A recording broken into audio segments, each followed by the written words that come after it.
नमस्कार। हमारा टॉपिक है पर्दा शासन। अकबर के शासनकाल में बैरम खान के पतन के बाद अकबर के संबंधियों और हरम की औरतों, विशेष करके महामनगा का विशेष हाथ था। डॉक्टर स्मिथ लिखते हैं कि अकबर ने बैरम खान की संरक्षता को छोड़ करके सिद्धांतहीन स्त्रियों के पार्श्विक प्रभाव की शरण ली। अभी उसको एक बार भी प्रयास करके अपने सत स्वभाव के शिखर पर पहुंचना था।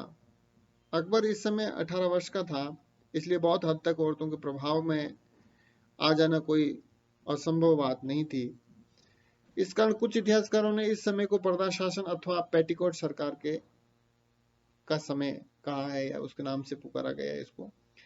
विशेषकर अगले 2 वर्षों में अकबर पर महामनगा का प्रभाव रहा और अकबर ने महामनगा और शिहाबुद्दीन को संयुक्त प्रधानमंत्री बनाया। महामनगा प्रशासन में अपनी प्रभुत्व बनाए रखना चाहती थी, इसलिए पहले शिहाबुद्दीन और बाद में बहादुर खान को हटवा करके उसके स्थान पर सितंबर 1560 में मुनीम खान की नियुक्ति करवाई। इस प्रकार अकबर पर महामनगा और उसके पुत्र अदम खान का प्रभाव स्थापित हो गया। अदम खान अयोग्य होते हुए भी अपनी मां महामनगा के प्रभाव और प्रयत्नों के कारण ही मालवा पर आक्रमण करने वाली सेना का नेतृत्व करने के लिए चुना गया, जिसने 1561 ईस्वी में मालवा की जनता पर खुलकर अत्याचार किए। अकबर इन अत्याचारों के समाचारों से बुरी तरह बढ़ गया और 27 अप्रैल 1561 को आदम खान को सजा देने के लिए मालवा की ओर चल पड़ा। वे सारंगपुर पहुंचा। इसी बीच आदम खान की मां महामनगा भी वहां आ पहुंची और अपने बेटे को क्षमा करने की प्रार्थना करने लगी। अकबर ने उस समय उसे क्षमा कर दिया। अब अकबर ने अपनी धाई मां महामनगा से छुटकारा पाने की इच्छा से मुनीम खान की जगह नवंबर 1561 में शमशुद्दीन मोहम्मद अतका खान को अपना प्रधानमंत्री नियुक्त कर साम्राज्य का राजनीतिक, सैनिक और आर्थिक प्रबंध उसके सुपुर्द कर दिया और उसी की सलाह से आदम खान को मालवा से वापस बुला लिया।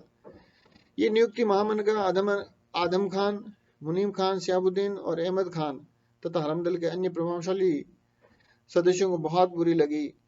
महामनगा इस बात से बड़ी परेशान थी कि अकबर धीरे धीरे उसके प्रभाव से बाहर होता जा रहा है। उधर उसके पुत्र अदम खान को अपने अधिकार और प्रभाव को कायम रखने की चिंता थी।